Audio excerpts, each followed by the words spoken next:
All right, so we're coming back to Izuku St. Louis smashing at 45% of full calling against the decay tidal wave that was coming at him. And we were like, waiting to see, like, oh, is this going to have some effect? It is pretty impressive still, like, regardless of it not doing anything here. Like, it's not stopping the decay, and that's a whole other thing that we're going to go into. But, like, if you see the impact of the St. Louis smash here from Izuku at 45% power, pretty powerful. This is definitely, in my opinion, top 10 billboard level for sure. Like, anyone capable of doing this is in that tier. He probably can't do it a lot. And that goes into another thing that I want to touch on since we're on Izuku here. So after the decay tidal waves keeps coming, we see him use black whips, and he starts like grabbing this bus, and he's like saving other people. So that's like I was saying, I'm not sure if he's still 45% here, but if he is, it's showing that, like, wow, he's exceptionally strong at this point. I mean, he already, of course, had super strength beforehand, but we saw him lift up cars with Black Whip a couple chapters back, like in the Endeavor training arc, but now it's like buses. So this might be indicating that, like, yeah, his strength has gone to like bus level. He's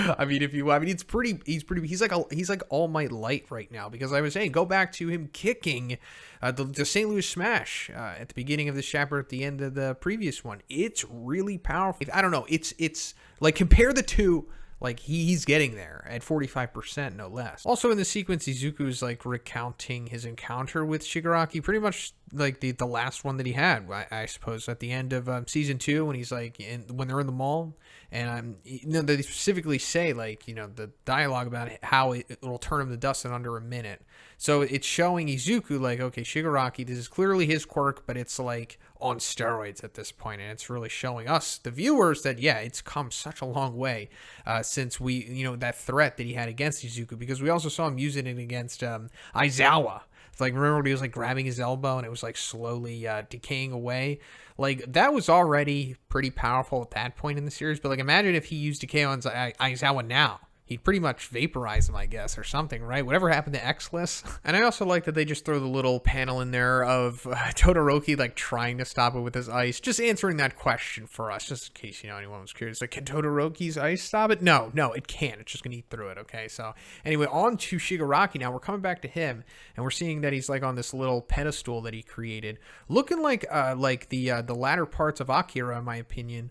More influences there, like I talked about, like 2 or 3 chapter reviews back when we saw that dream sequence with Shigaraki. But anyway, we're coming to that like incubator machine thing that we saw Xless looking at 2 chapters back, I'm pretty sure. That's when, like, it was like really made notice that we should be aware of this thing. So now that the dust is cleared literally from this big decay bomb, it turns out that this thing is not a quirk incubator like what I thought, but it's actually the incubator for the quirk destroying drug that Overhaul developed from Eri's quirk, that we haven't really touched on in a while now, at least in the manga. I mean, we touched on it last year and this year, in the anime from season 4, but now he's saying, Shigaraki, that, they're pretty much done for, too bad after all that time trying to mass produce them. And this is where we know for sure is the quirk destroying drug, because he says must be hard on Overhaul too. So, Overhaul, obviously, quirk destroying drug storyline. And is this implying straight up, or is Horikoshi telling us that, like, this storyline's dead? It's over now. Don't worry about the quirk destroying drug anymore.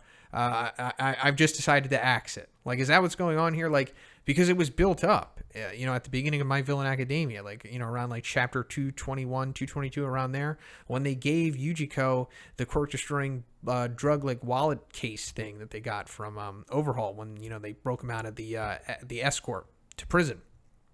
And then it seemed like it was going to go somewhere, like he was going to synthesize it or something. But now that we're coming back to this now, is this, like I said, just Horikoshi saying that I've decided to axe this because it's just too powerful? Like, they're already really powerful, obviously. I mean, Shigaraki waking up could pretty much solo the whole entire hero society, at least in Japan.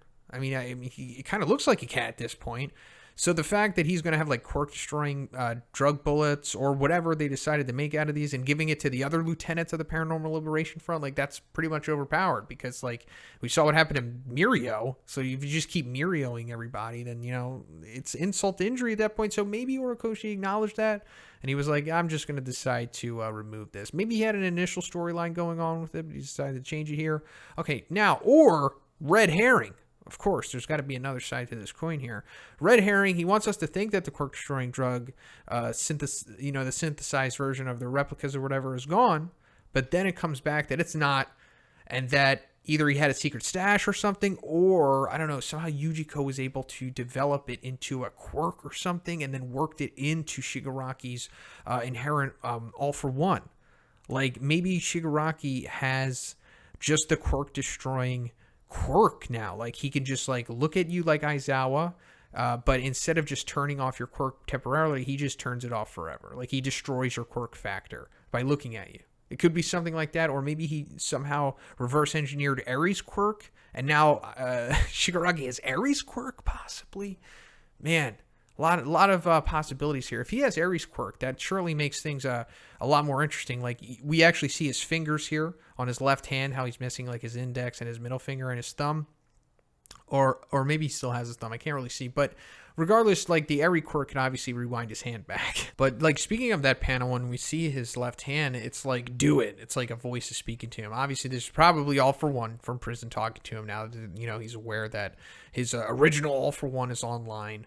So telling him to do it, I assume, you know, call Gigantomachia, but maybe there's an ulterior motive to All For One, possibly. I don't know. I'll talk about it in another video. This is definitely not the time to go into like that long theory that I have about All For One, possibly. I don't know, maybe double crossing him or something. We'll see what happens. But anyway, he picks up the phone and he's like, I can use decay freely now. So I guess that's, you know, also confirming that, like, yeah, it's at the peak of its power right now. It's like pretty much the best quirk, or one of them, you know, besides All For One. It's like in the top 5 best quirks so far. This thing can nuke cities, more or less, or at least portions of it. But then he talks to Gigantomachia. Finally, something that we've been waiting for, because we've been getting teased here. We've seen Gigantomachia just waiting in the corner, waiting for his master to give him orders. And now that he has it, it's not exactly just going a rampage.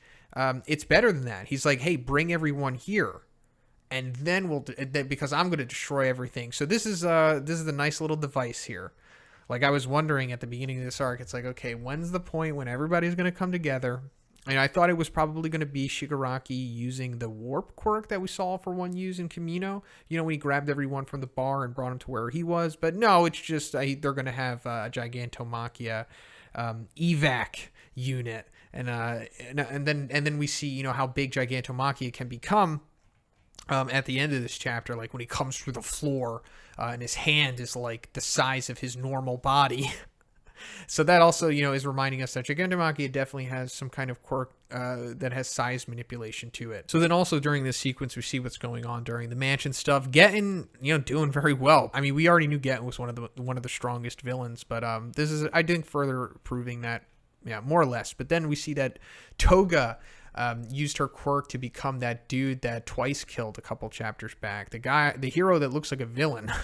You know, rest in peace. But anyway, and then we see Dabi too, and he meets up with Mr. Compress, and then we see Toga. She's kind of even more unhinged than she normally is, you know, due to Twice's death, and she's kind of going crazy right now. But then it brings us to the Gigantomachia thing, which is connecting everything here, and that brings me to where I think things are headed, and it's going to be awesome because, you know, Shigaraki said, bring everyone here. So everyone is obviously all of the lieutenants, anyone who's significant in the Paranormal Liberation Front, pretty much, or at least that's the way that I see it. So at the minimum, it's going to be the original League of Villains, and then Getten, hopefully 2 comes over. So now we're going to have everyone together. Like, this is going to be the big battle that we've been, waiting for. All of the most significant and most powerful characters all in one space.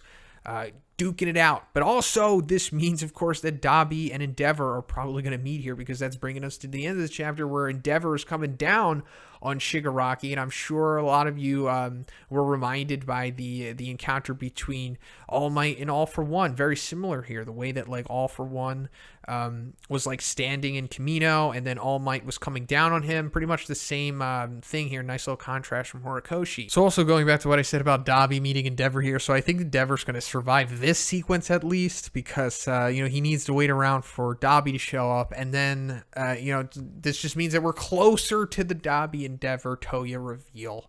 And then maybe Endeavor dies at that point. I don't know. But that's pretty much it for the video today, guys. Let me know what you think is going to happen in the next chapter. What did you think about this chapter? But if you like the review, guys, please give it a like. I also have a Patreon. It gives you access to a weekly Q&A. And if you haven't already, please subscribe as well. Have a great day. I'll see you in the next one.